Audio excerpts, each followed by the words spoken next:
What is going on? Why is this classic heavy metal sound suddenly dominating the metal world in 2024 once again? And is it just a momentary thing, or does it signify a true revival of the classic metal scene? Well, we all can of course just assume that the reason for the new Saxon, Dickinson, Judas Priest, Accept and other albums in 2024 is just an old artist's desire to release something new to stay afloat, knowing that it won't last forever. In reality, there are actually some much bigger processes in place here that will have a long-term effect on metal music. So let's discuss it. In only about the first 4 months of 2024, metalheads have already been blessed by Saxon's Hellfire and Damnation, Bayley's Circle of Stone, Bruce Dickinson's The Mandrake Project, Judas Priest's Invincible Shield, and Accept's Humanoid, among the many other amazing heavy metal albums. Yes, I'm deliberately mentioning just the legacy bands at this point, and you'll understand why. And this is just the start of the year. We already know that there are many more coming soon. And of course, this pattern did not simply start this year, but I guess just somewhat culminated in 2024.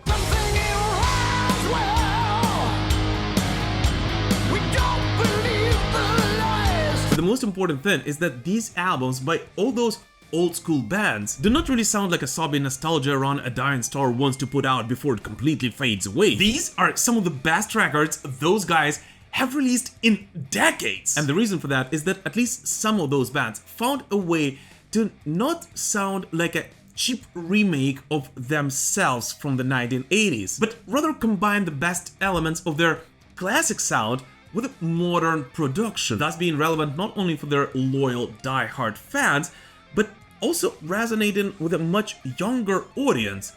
And this may actually be not only their merit.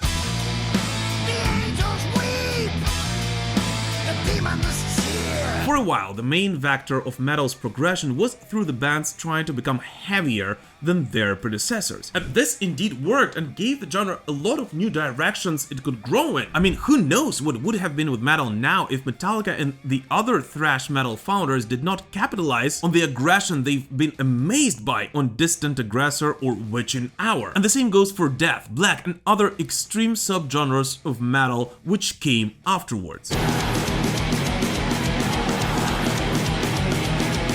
But that trick only works up to a certain point. Well, it still makes sense. After which, many bands started to try become heavier just for the sake of being heavier. And while of course every music finds its audience, many fans and musicians could not find comfort in such approach after a certain point, resulting in some going back to the roots and revisiting what made metal popular at the first place and trying to revive it in the 21st century. Over the years, the questions remain. Conspiracies fanning the flames. Now, many European metal fans might remember the furore and a certain disturbance in peace, a sudden success of Hammerfall brought back in the day. And even their countermate Sabaton spoke about how no one could understand how a band playing what by then was considered dead and super cheesy could suddenly rise to fame all across Europe.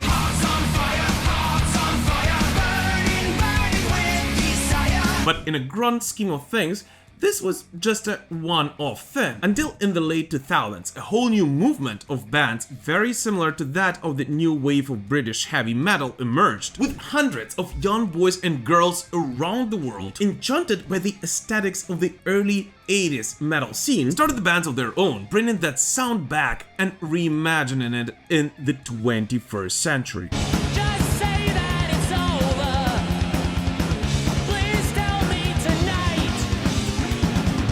About it, ironically enough, despite playing a slightly lighter music, those guys were somewhat of the rebels in the metal world of that time, playing in the underground clubs and not giving a flip about record deals or major promos, yet still building a very solid and loyal fan base, similar to the way it has been done by those bands we just spoke of in the late 70s.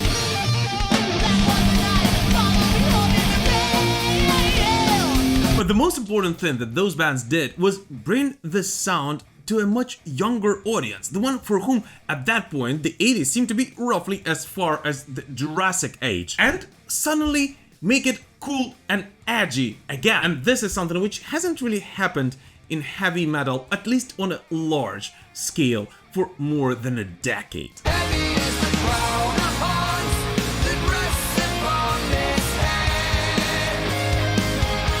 And so that, in addition to the fact that after the stagnation the genre experienced in the 90s, we saw a sudden comeback to the form for many classic heavy metal acts, including the reunions of Iron Maiden and Judas Priest, Accept's revival, and many others, of course, gave a push for a second life for the genre, which, who knows, if it continues like this, may soon actually become larger than it was in its heyday. I am your very soul, so what you do not know.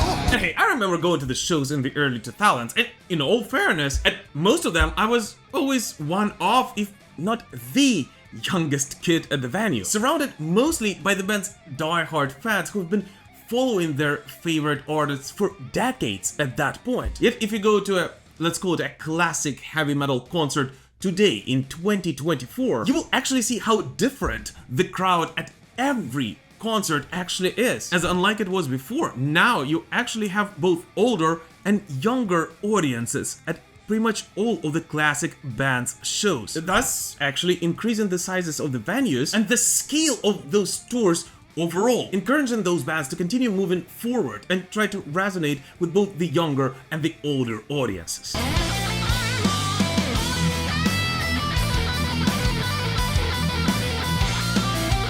And this is the key to the future of heavy metal. It cannot be. I firmly believe that without a new generation of fans, all the classic metal acts would never have to push themselves to their limits. As let's be honest here, most of the fans who've been following Judas Priest or Iron Maiden for the past 40 years would right away get pretty much anything their favorite band releases today.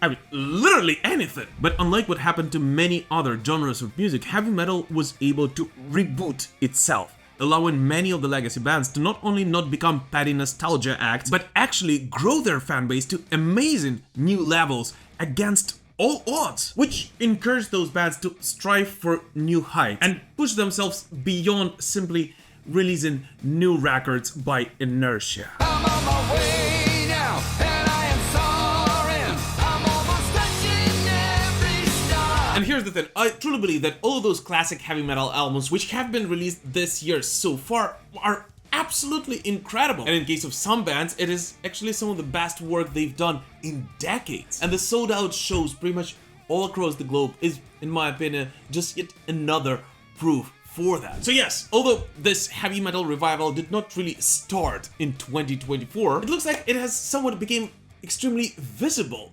this year. And what is most important, it now gathers together not only those die-hard old school fans, but also the young fans who just started exploring this wonderful world of metal for themselves, and many of whom have actually begun to do so not through Judas Priest or Iron Maiden, but through some of the younger bands, which gives us all hope that no matter what, heavy metal will continue striving. As let's be honest here, while we all of course would absolutely love for Judas Priest, Iron Maiden, Saxon, Accept, and all of our other favorite heavy metal artists to continue releasing music for yet another 50 years, but we all do understand that it is very unlikely. Yet I believe that the foundation laid today during the second coming of heavy metal will ensure our favorite genre will never die.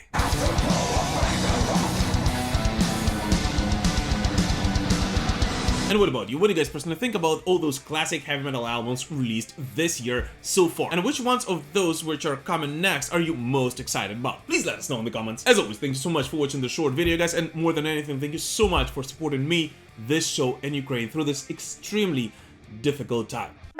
We will prevail. Slava Ukraini!